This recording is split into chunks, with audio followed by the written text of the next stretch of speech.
Dear students, आज आप लोगों के लिए लेसन 4 बिहाइव का ए ट्रूली ब्यूटीफुल माइंड का समरी लेकर आए हैं।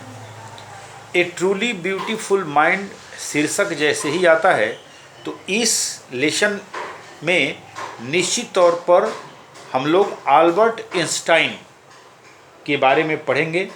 इसमें देखेंगे कि वह किस तरह का बचपन में वो लड़का था और आगे चल कर के वो दुनिया का फिजिक्स के क्षेत्र में बहुत आगे वो अल्बर्ट आइंस्टाइन्स जीनियस स्टिल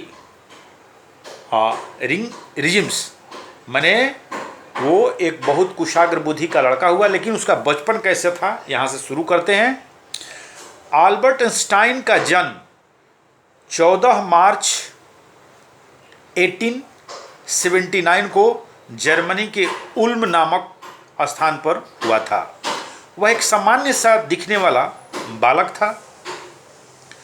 माता उसे एक विचित्र बालक मानती थी, इसलिए कि औसतन और लड़कों के अपेक्षाकृत सिर जो था वो बहुत बड़ा था और जब वह बोलता था तब प्रत्येक शब्द को 2 बार यानी हकलाते हुए बोलता था। इसको सारे बच्चे मजाक उड़ाते थे और वह अक्सर अकेले खेलना पसंद करता था और यांत्रिक यानी मैकेनिकल खिलौनों से खेलना ज़्यादा पसंद करता था।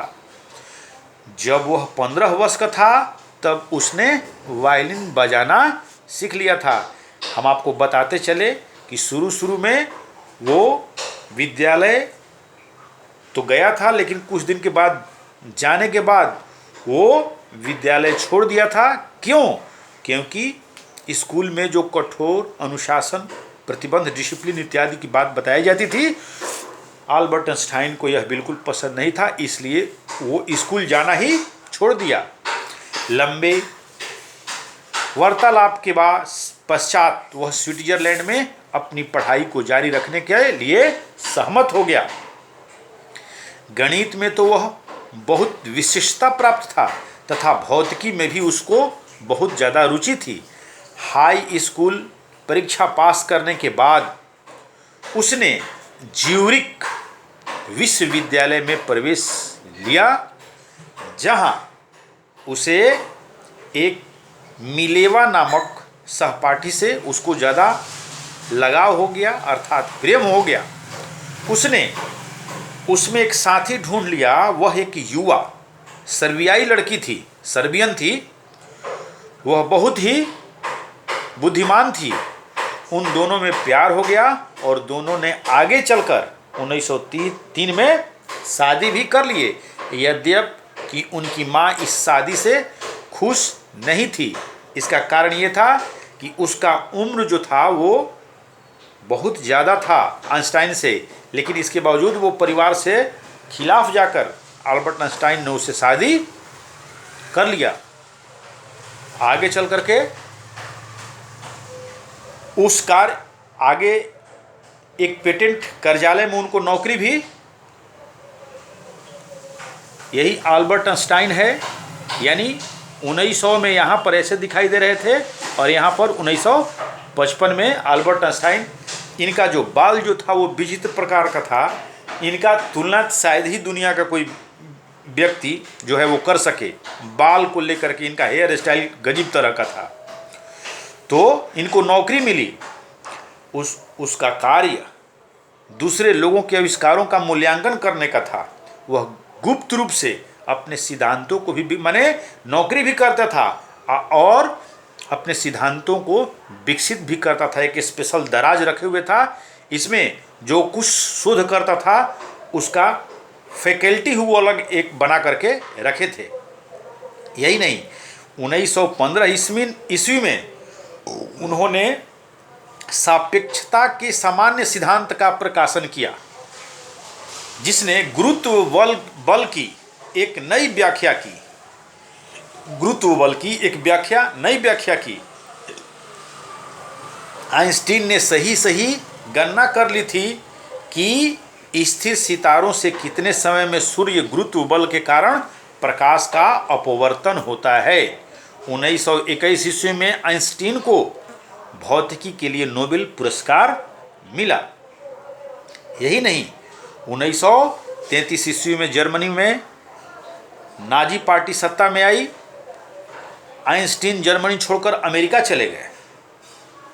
5 वर्ष तक वे वहां पर नाभिकीय विखंडन किया।